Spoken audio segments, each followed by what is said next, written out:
Gotham, one man hides behind a mask to protect a code he refuses to break. Across from him stands a criminal who wants to prove that morality itself is a lie, that with enough fear and pressure, even good people can become killers. But Batman isn't Joker's greatest experiment. Harvey Dent is, and if Gotham's brightest hero falls, the entire city may fall with him.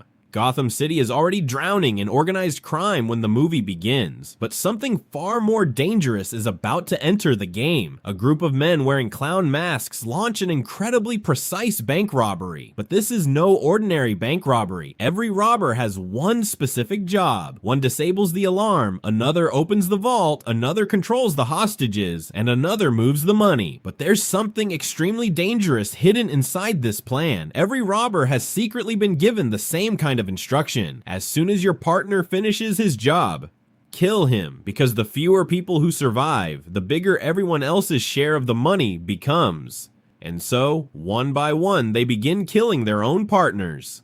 This single scene immediately tells us something about the mind of the person who planned all of this.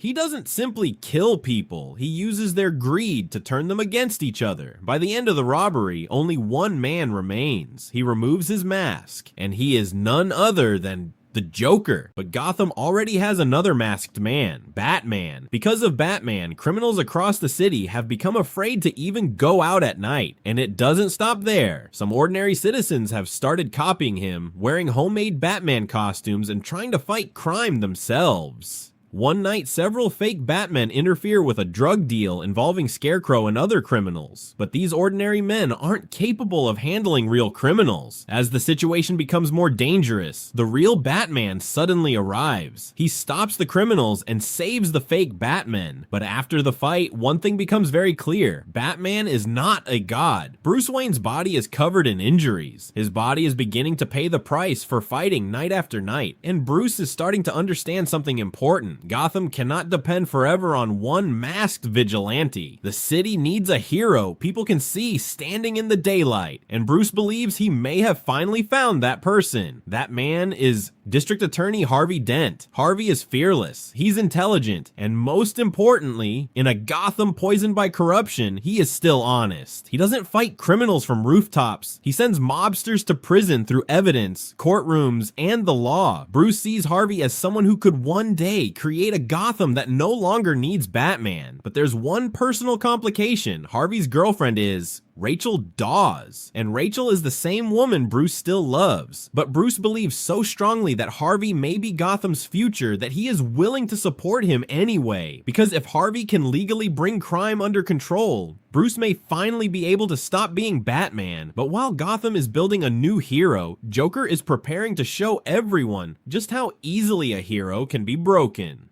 Gotham's biggest crime families discover that the police are tracing their dirty money. The man managing their finances, Lau, removes the money from the banks, hides it, and escapes to Hong Kong. He believes Gotham police can't touch him there. But then Joker suddenly walks into a major meeting of Gotham's mob bosses. At first, they see him as nothing more than a crazy man. One of the gangsters tries to attack him. Joker places a pencil upright on the table and performs a deadly magic trick, killing the man within seconds. The entire room goes silent. Then Joker explains their real problem. Their problem isn't money. Their biggest problem is Batman. Joker offers to kill Batman. In return, he wants half of all their money. At first, the mobsters think Joker is insane, and he is, but what they don't understand yet is his unpredictability is exactly what makes him so dangerous. A normal criminal can be bought with money. He can be threatened with prison. He can be controlled through fear, family, or power. But Joker doesn't really want money. He isn't trying to build an empire. His real goal is to destroy the system itself. Meanwhile, Batman, Gordon, and Harvey realize that bringing Lau back to Gotham could destroy the entire criminal network. So Batman travels to Hong Kong. With help from Lucius Fox, he studies the structure and security system of Lau's building. Then, at night, Batman breaks directly into the building. He fights through the guards, captures Lau, and brings him back to Gotham. Once Lau returns, he realizes something. The mob can no longer protect him, so he agrees to cooperate against them, and the result is massive. Hundreds of people connected to organized crime are arrested at once. For the first time, it looks like maybe Batman, Gordon, and Harvey have actually won. But that's exactly the problem. Their victory becomes the beginning of Joker's next game, because Joker didn't come to save the mob. He came to remove them and take their place. Soon, a fake Batman is murdered. His body is publicly displayed, and a message is delivered. Until the real Batman reveals his identity, people will continue to die. Now, Joker begins targeting major figures across Gotham. Judge Cirillo is killed in a car explosion.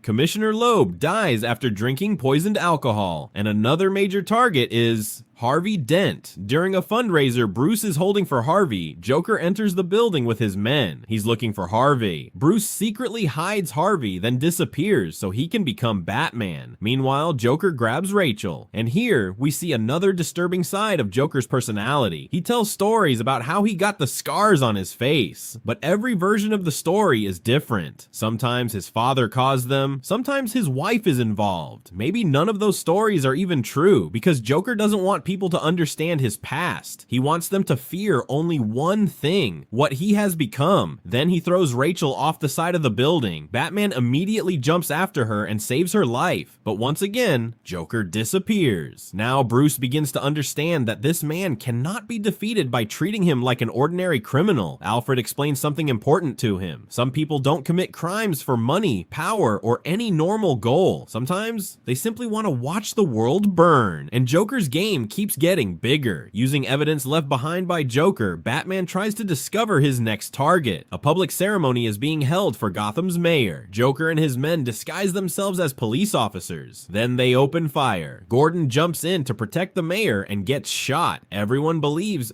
Gordon is dead. The attack shakes Gotham. It also shakes Bruce, and Harvey begins becoming increasingly unstable. Harvey captures one of Joker's men and interrogates him. Then he pulls out his lucky coin. Until now, both sides of that coin have secretly been identical. Harvey makes people believe he leaves decisions to chance, but in reality, Harvey has always controlled the outcome. It may seem like a small detail, but later, that same coin will become the symbol of Harvey's entire transformation. As Joker continues killing people, Bruce finally reaches a decision. If revealing his identity is the only way to save innocent lives, he is ready to do it. A press conference is organized. Bruce goes there, planning to tell everyone that he is Batman, but before he can speak, Harvey Dent steps forward and announces, "I am Batman." Harvey is immediately arrested, but this isn't only Harvey sacrificing himself. It's also a trap designed to bring Joker out into the open. Harvey is transported in a heavily protected police convoy, and Joker attacks. Gunfire erupts. Police vehicles are destroyed. A helicopter is brought down. Joker even uses a rocket launcher. Batman arrives in his tumbler to protect the convoy, but the tumbler is destroyed, and from inside it, the Batpod emerges. Now begins one of the most dangerous chases in the entire movie. Batman races after Joker's truck. Eventually, he uses steel cables to flip the massive truck completely upside down. Joker climbs out of the wreckage. Then he simply stands in the middle of the street. Batman is speeding straight toward him on the Batpod, but Joker doesn't move. He wants Batman to kill him. Even at the very last second, Batman refuses to break his rule. He swerves away from Joker and crashes. And now Joker understands something very clearly. Batman has rules. Joker doesn't. Just as Joker moves toward Batman, ready to kill him, Gordon suddenly appears behind him. He is alive. His death was staged. The entire convoy attack was actually a trap designed to draw Joker out. Finally, Joker is arrested. Now it feels like the game is over. But in reality, this is where the movie becomes its darkest. Inside the police station's interrogation room, Batman confronts Joker. Batman beats him. He demands to know where Rachel and Harvey are, but Joker Joker isn't afraid because he understands one thing very well. Batman cannot kill him. Then Joker reveals his real move. Harvey and Rachel have both been kidnapped. They are tied up inside separate buildings. Explosives and fuel surround them, and there is almost no time left. Batman can save only one of them. He chooses Rachel. Gordon's team races toward Harvey's location, but Joker has deliberately switched the addresses. Batman arrives expecting to find Rachel, but instead he finds Harvey. Harvey screams, "Don't save me, save Rachel!" But there's no time. Batman drags Harvey out. At that exact moment, the building explodes. Oil has soaked one side of Harvey's body, and the flames horribly burn half of his face. Meanwhile, Gordon's team fails to reach Rachel in time. The bomb explodes. Rachel dies, and with one single move, Joker emotionally destroys 3 different people. Bruce loses the woman he loves. Harvey loses the most important person in his life, and Gordon realizes that corruption inside his own police department helped Joker reach them, but Joker's plan still isn't over.